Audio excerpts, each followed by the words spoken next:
Hi, everyone. Jonathan Troen here for another episode of Shared Humanity. Welcome. This is going to be a really cool episode because for the first time, we're going to have music together. Suzanne Yada is here, also known as Little Spiral on the music side. And there's a little bit of indie rock in there, pop, classical, roots, all kinds of stuff mixed together. And we talk a lot about self-love, and some of her music it delves into this world of self-love that we in Shared Humanity and the self-love revolution embrace so much. So hello, Suzanne. Mhm. Welcome. Hi, Jonathan. So good to be here. Thank you. So I was really excited when Suzanne reached out. We actually connected in this group we're in together, and so I shared. I talk a lot about self love, and she goes, "Oh, I have songs about self love. Let's do this." So I want to hear. I've heard a little bit. There's some musicians who are in the self love world, but I want to hear about. You don't hear about it that much, so I want to hear about your journey, Mhm. how self love and music came to collide for you. Oh, that's a great question. So, music to me is self love. And if I didn't embrace it fully, I would be cutting off a part of myself. And it's kind of a struggle. So, you grow up, you go to school, you earn your degree, you get a job, and then what? And that was kind of my path. And I went into the journalism industry for a number of years, and it was great. I had, it was a good job, and I felt like I was doing important work. And there was still something that was kind of tugging at my heart that I was a musician and I actually started as a poet and then decided to marry the poetry with the music and became a songwriter. But I didn't self identify as that until this remarkable, like, I guess, journey to self came about. So I'm kind of a tech geek, and I was doing some web development work. And I come across this woman who is a life coach, and she needed a website. And at first, she was, just paying me, and I was building her website. And she said, could we talk about doing a trade? And I'm like, my life is fine. She's like, let's see. Let's just see. Would you be open to doing a trade?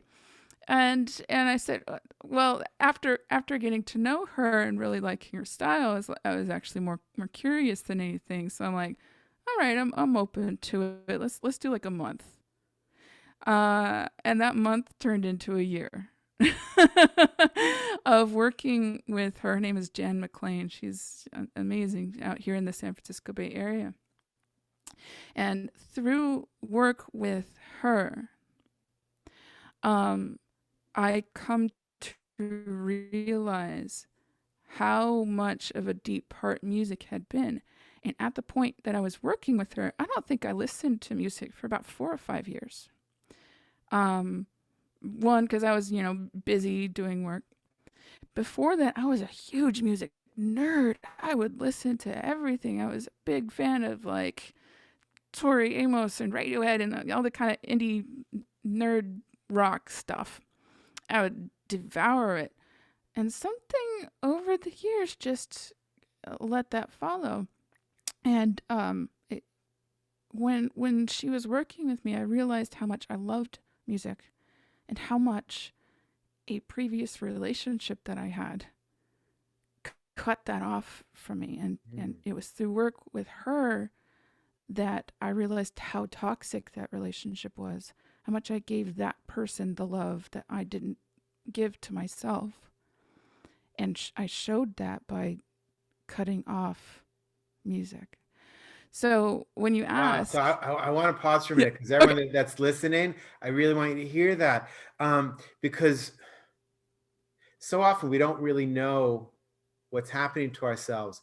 And we don't know that this thing that happened last week, last year, 5 years ago, we don't really know the impact that it had on us until it kind of gets uncovered. So that's really a powerful story that you had this toxic relationship, and it was even over. Some people, learn they're in a Yes. toxic relationship, but it was actually over. It wasn't until much later that you learned you had been in a toxic relationship. Exactly.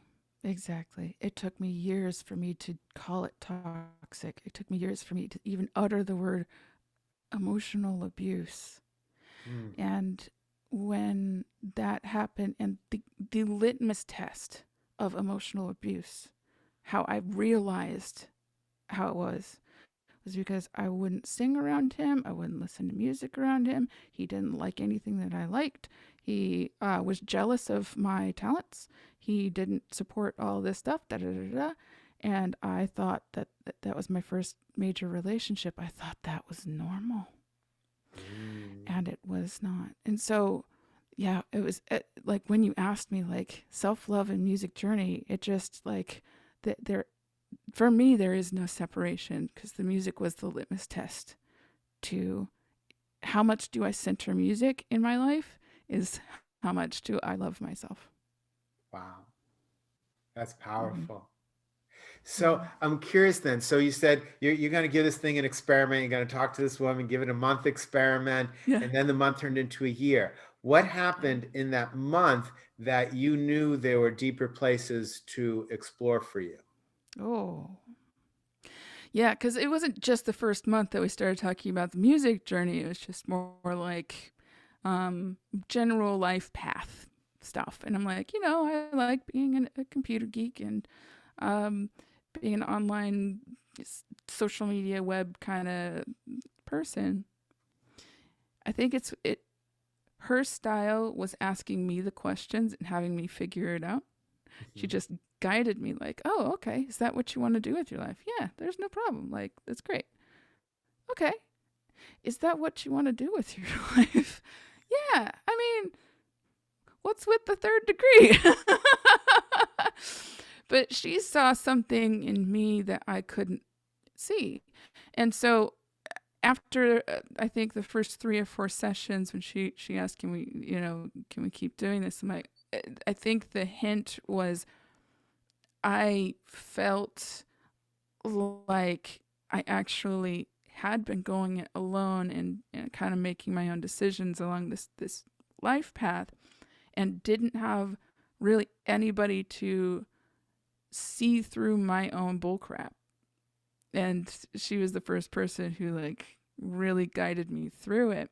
And I didn't know what I didn't know, but it was the curiosity, and it was her approach of there was no judgment whatsoever, and there was an insistence, like, if that's really truly your path, why don't I hear that spark of joy when you talk about building websites for people? The old spark of joy. Yeah, Yeah. yeah, that's the So, other litmus test. yeah, if you're not having joy, at least it doesn't have to be every moment of every day, but at least on a regular basis, something to look into. Something to look Yeah, into. What do you need to yeah, spark your joy? yeah, exactly. And I could offer you a song along that journey. I wasn't originally going to sing this, but I think this song talks about a bit of that toxic relationship, and represents the turning point from, you know, being in this relationship and then realizing, oh, wait, hold on. So, this song is called The Forsaken Lovers. Didn't originally plan to talk about that, but actually it fits really well into the conversation we're having. So I'm going to adjust my mic here. All right, I'm gonna mute myself so you can have the floor. When the song's over, I'm Awesome. gonna get Great. All right. Just doing a quick. You can hear the piano, okay? sounds beautiful. Great. Yeah, so this is called The Forsaken Lovers.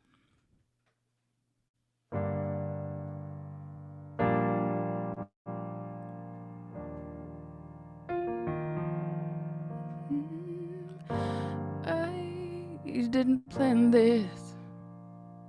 You're not the enemy, not like I want you to be, but I can't stand this. What you want? 'Cause I got a little sanity I use when I'm not. It takes the breath out of me. How you could be so out of touch with reality. One day it will be irreparable, but today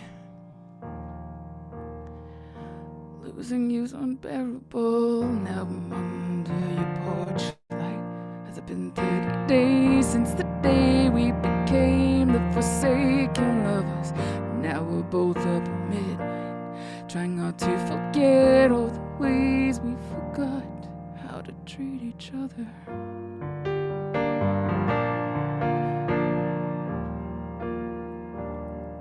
How to treat each other.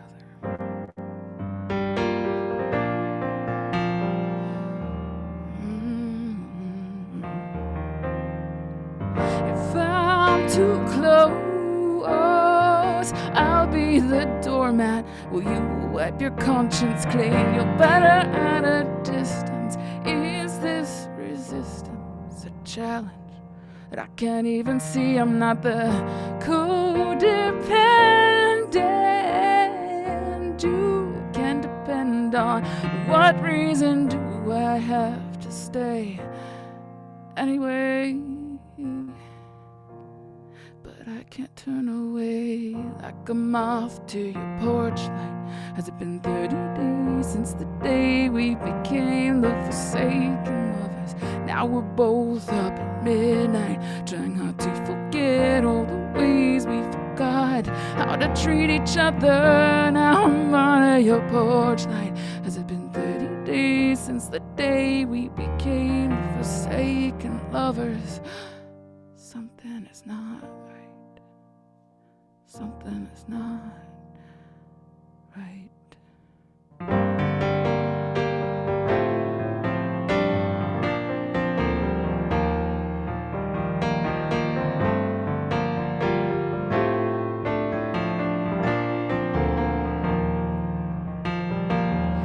Is this reconciliation just a rush? You say it's forgiveness. What if it's sabotage?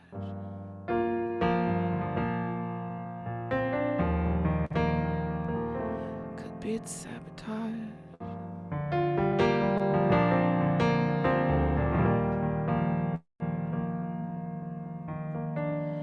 Now I'm under your gaslight.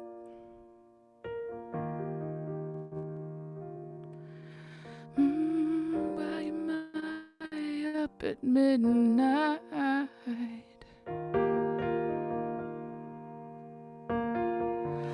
I'm still under your porch light.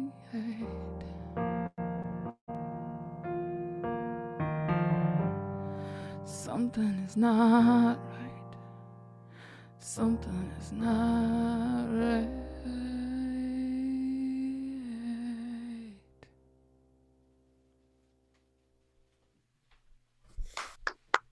Wow. Thank you. Thank you for the sharing of your heart there. Thank Wow. you. Yeah, it took going through that kind of stuff for me to come out on the other side of it, and it's a really important part of that journey, realizing something is not right.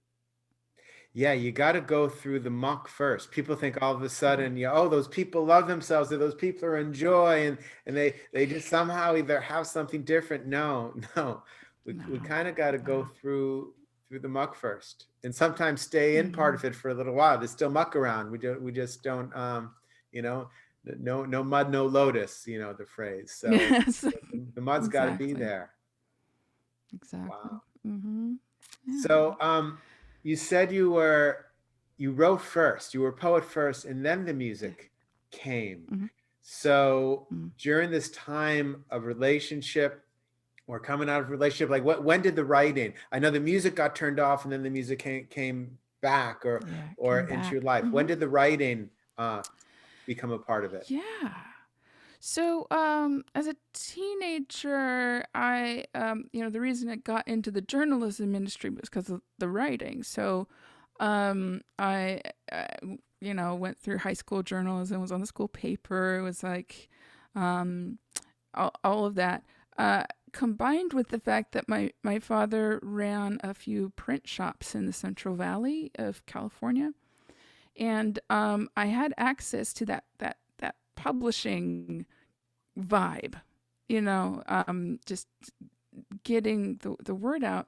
And because I had access to, photocopiers, um, I made my own little zines and I published my own little chapbooks and wrote poetry and wrote little short stories and things like that. Just photocopied it and left it all over town, really. And so that, as I was developing that and writing that, I recognized that some of my poems would rhyme and would have some meter and would have some musicality to it. I'd been taking piano lessons since I was like 8, but it wasn't until I was a teenager that I started meshing the two. And even as a teenager, I'd only write songs maybe once a year. It would just occasionally pop out and there it is. And so that was a good, wrote my first song at 18. Then I got into this relationship at 25. So from 18 to 25, I made like a handful of songs. Um, and and the relationship, it was what it was. It was like three years of just the relationship, and then several years after it. I'm 40 now, so you can do math. Um, there's some several years after that I realized how much I cut myself off from myself and was busy with fraudulent love. What I thought was love was more about control, and learning that, somebody loved you, they would at least want to support the things that mean something to you. They don't have to like it or join with you in that journey, but to actively shut me down, really, it what was difficult. So yeah, it was before then. I would probably write songs like once a year, and then through the work with my life coach, I finally got back to dusting off some of my old poetry books, putting some of that to music, and from there, just the floodgates opened. And it was more than just writing a bunch of songs. It was having the bravery to put musician as an official title on a business card, like a figurative business card, but like as a job title. And it wasn't only, it was 2014 officially when the Little Spiral Project was born. Mm. So what does self-love mean to you?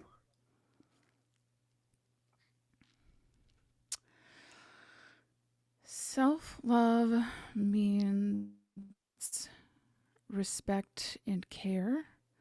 It also means boundaries, knowing what doesn't serve the respect and care for self. Self-love means giving from abundance, not lack. It means that,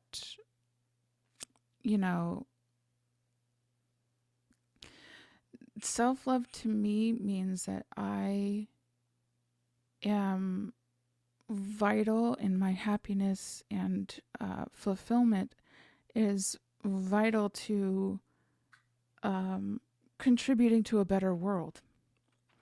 Because I have to I think a lot of us feel like we're like selflessness is like the MO. It's like the giving and generosity, and I love giving and I love generosity.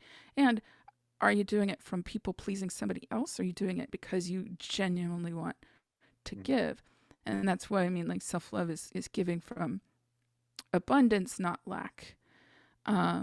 Like I can give from the overflow rather Giving to than give, not giving to get. exactly, exactly. So, and that's a sign. That's another litmus test of like if I'm aligned with self love, if I am giving to give, it means I'm not insecure enough. Like it means that I'm secure enough to know that if somebody rejects it or if I don't get back, that I am okay. I'm doing it because I want to and my heart's open, and that's what I do. Um, yeah, and it also breeds into confidence. Like, I am, I am a what do you call it? Certain people call it a plus size woman is one way to call it. Fat woman is another way to call it. I don't mind any of them, but that also ties in a whole lot into self love. Like, can I love myself? Can I be comfortable? Can I still live a life if there's segments of society that think that I'm awful and horrible for letting myself go, even though I've always been kind of bigger. So that also deals with directly with self love. It's kind of my survival mechanism, still holding my head up high, like whether or not I'm 100 pounds lighter or whether or not I'm not. Like um, what people think that I should be in order to be healthy. Um, so that's a big part of it. And the body positivity movement is a big part of my life as well. And the reason why I do um, music, I don't have to wait until I'm this shape and size and perfect vision of what other people project on me in order to live my life and sing my songs. Yeah. That's so powerful because most people put on the armor and they say that's their survival mechanism. But you've reversed it. You said, no, Mm-hmm. my survival mechanism is self love. Mm-hmm. So powerful. Mm-hmm. Can you share Yeah. another song with us? Yeah, absolutely. Actually, speaking of body positivity, there's a dancer named Eric Kavanagh, who is a plus size, like, um, modern dancer, and he does like plies and splits in the air, and he's amazing. We had tried to collaborate earlier to do a video for this song, which is called Redefining Perfect. And it's not available yet on Spotify. I have a few songs on Spotify and things like that. This is only available through my website, which I'll give you the link. But this song is one of the songs that after my shows, people come up to me with like tears and stories. That's how I know that the song really speaks to people. But it's called Redefining Perfect, and it was written with people who just struggle with their self-image and mirror. You know, have a little argument with the mirror every morning, with them in mind. So here it is. I'll get my mic all situated here.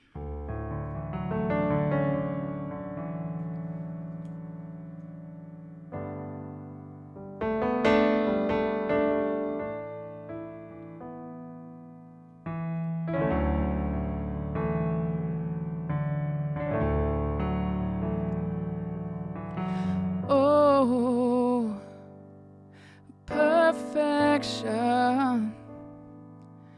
is easy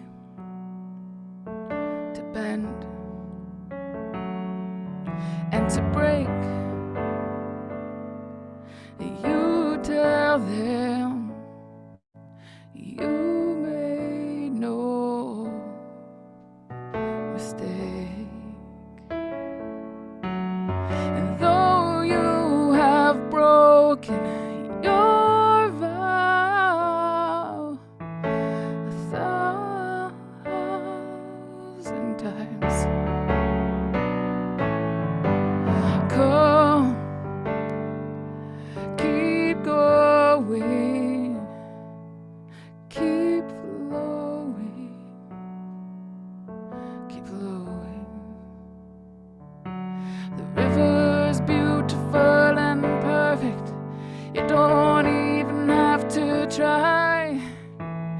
You're beautiful and perfect. I need no reason. You are flowing like the water. You're as endless as the sky. You're redefining perfect. Love is so easy to make and to fake. So hand over the keys. Consider releasing the wild stream. The river's beautiful and perfect. You don't even have to try. You're beautiful and perfect. You need no reason. You are flowing like the water and redefining perfect.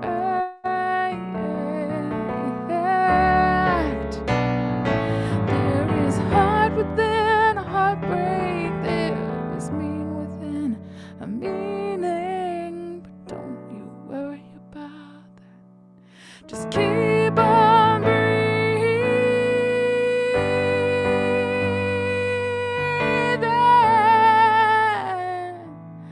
Keep being. Keep being. The river's beautiful and perfect. You don't even have to try. You're beautiful and you're perfect.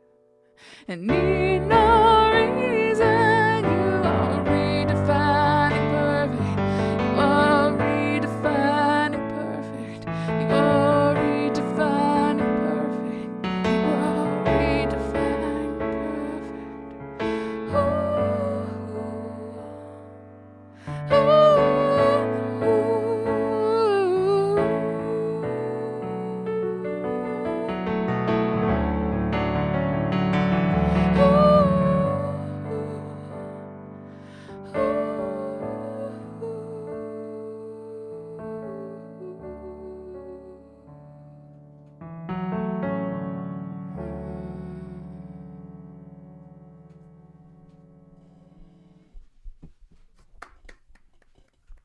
Thank you.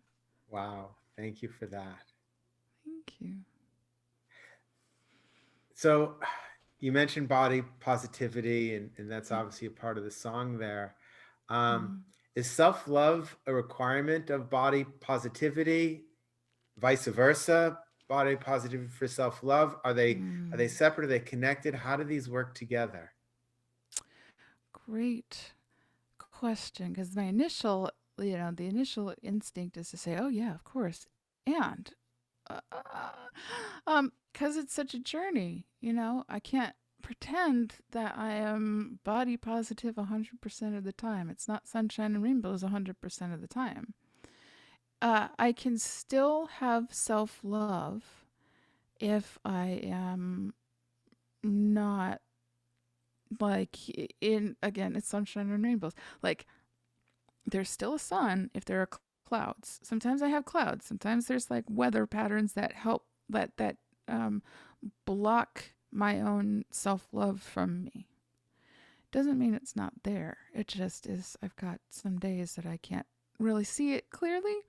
So I do think like body positivity, self love. I think they absolutely go hand in hand. But is it can you be body positive without having access to self love? Yes.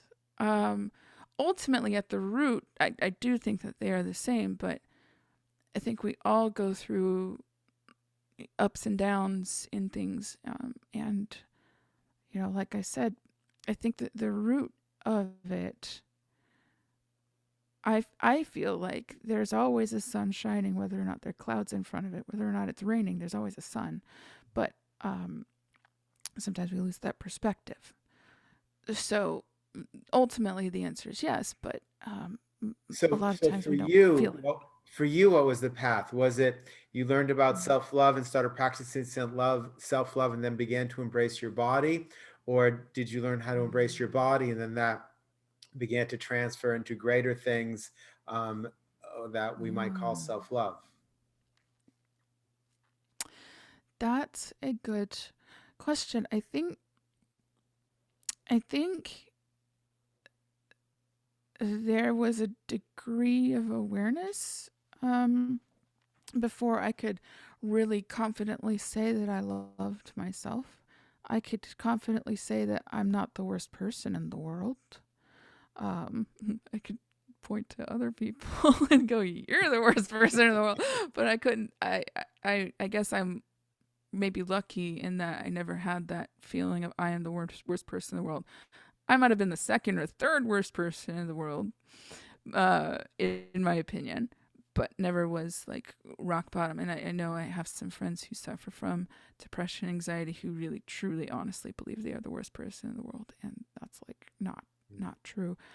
Um, so for me, um, I had to accept the fact that this was my body and I could, change it. I could go on diets, I could do the exercise, and then it would just, invariably come back. And I'd beat myself up for not having discipline or not liking myself enough to be healthy enough to da, da, da, da. Just this lack, this not enough, not enough, not enough. So I do think that the experience of being in this body has pointed me to a self love that I didn't know could happen. Not everybody has that journey, but I do feel um, so. This is also entwined in this this toxic relationship. I definitely stayed in that toxic relationship because I was afraid that nobody else would be attracted to me. And gaining the strength to leave that relationship was the ultimate act of self-love, knowing that I am lovable, knowing that I didn't deserve to be treated like that, and finally realizing that I was being treated like that, and needed to stand up for myself. So that was an act that came before the feeling of self-love. I did an act of self-love by ending the relationship. And the feeling of self-love didn't come until years later when I went on my first meditation retreat. It was a 4-day silent meditation retreat, and I by end of day one was like sobbing like a baby because I had all this unprocessed stuff that I hadn't properly addressed in me. And by the end of that retreat, I remember the first feeling of going home in my cottage, coming up to like my comfy chair, just lighting a candle and just holding myself like a baby. And just that was the first time I felt it 100%. But there have been acts of self love and self preservation as well. Like self preservation is an act of self love, before I could feel it, if that makes any sense. Yeah, definitely. Mm-hmm. So with your music, would you say, and the writing, the poetry and the music side, Yeah. is do you do it for yourself as an act of catharsis or processing, Mm. or or is it to share with other people so they can have whatever experience it is they might have? Yeah, it at first was an act of catharsis, but once I stepped into the role and the job title of musician and songwriter, it absolutely became like this is not only for me, but to liberate other people, to get them in touch with that again, that self love, the questions, the answers that's already in them. Both my life coach and that meditation retreat allowed me to find the answers in myself rather than seeking them outside. So, what I want to see in my music and this happens with music all the time, is something might land in your ears. You might receive it in one way, and it might be like, I don't know, a catchy pop tune. You bop along to it. And then on repeat listens, you go, oh, that's what that meant. Oh, that lyric, I didn't even hear that before. Oh, and then all of a sudden, like, I'm finding my own answers in these lyrics and this music that I might not have found before. So somebody might have heard a song like Redefining Perfect and like, oh, that's pretty. She has a pretty voice. Okay, cool. But unless it's hitting them in a certain way, in a way that they need to, I'm putting myself out there so that people can find their own journey in it.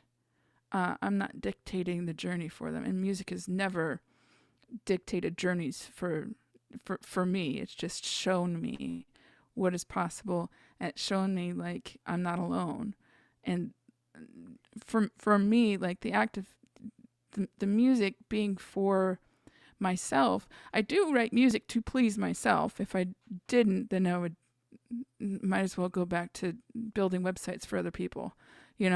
I could build songs for other people, and I do like work on commissions occasionally, but it's still something that I use as a self-expression tool, and leave it open for others to find themselves in it however they want, if that makes any sense. It all makes sense. It all makes sense. Yeah. Can you give us one last song? Can you give us one more? Absolutely. So this one I wrote in the pandemic. It's a pretty recent one, so if I forget any of the words, I apologize in advance. But I wanted to... So I consider myself somewhat of a spiritual person, but I also have days, months, years where I'm pretty much not. And I wanted to write something that was like it was like prayer-like, but some of my atheist friends could connect to as well. I have other spiritual, like more spiritual songs, but this one I wanted to bring it back to the self-love, the self-care, bringing out some of the metaphors that have helped me through my work, through my inner work, all the inner stuff that I work on. So this one is called Above All Else. And I keep having to adjust this mic and it's all squeaky, but here we go. Okay.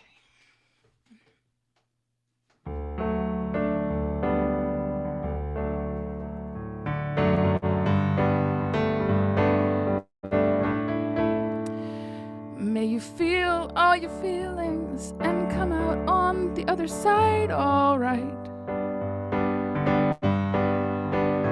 May your darkest secrets show some grace when you show up with the light.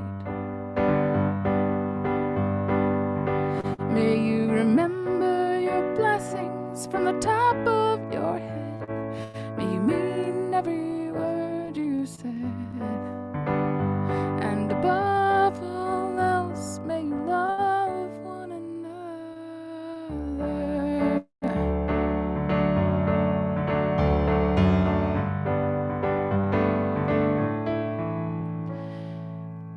I'm totally going to remember the lyric in a second.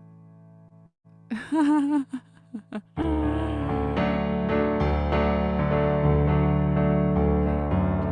what it is. May your inner demons be just a frightened inner child that needs affection.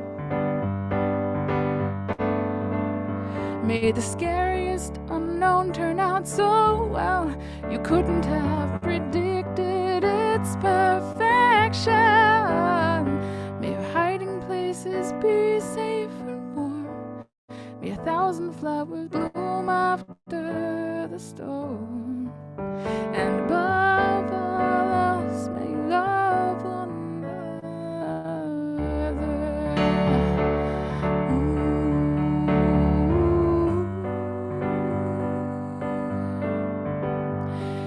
And when the day comes, you're needing to protect something you adore.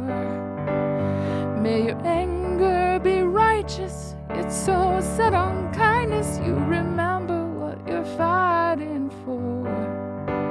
May your visions never get lost in the weeds. May they only be strengthened by your deeds. And above all else, may you love one another.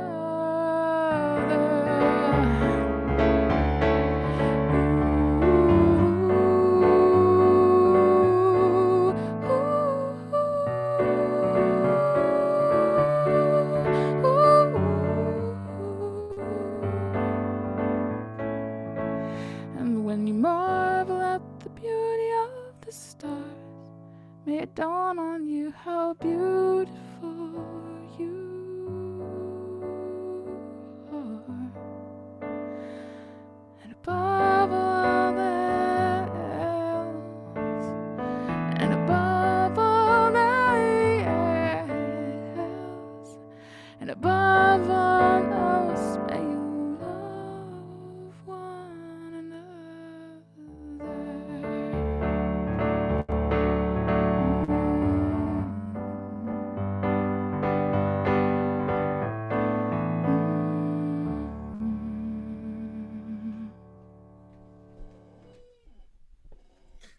That was amazing. Okay. And it started off about feelings and feeling, and it's just funny because that's how people have their words of the year. So my word of the year is feel. Oh. Just feel it all, the good, the ick, all of it. So I really Mhm. related to that. Yeah, may you feel all your feelings and come out on the other side all right. Yeah. May your darkest secret show some grace when you show up with the light. Yep. Mm. Yep. Well, I am feeling lighter and brighter. Thank you so Thank much you. for sharing your heart and your music and your words with us. I'm so grateful for you.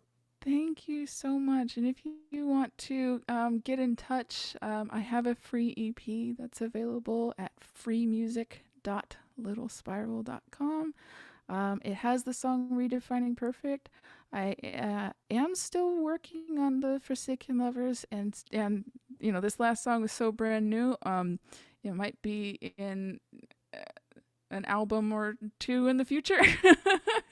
So that's the best way to get on my email list and get in touch. And I would love to just send you a whole bunch of music.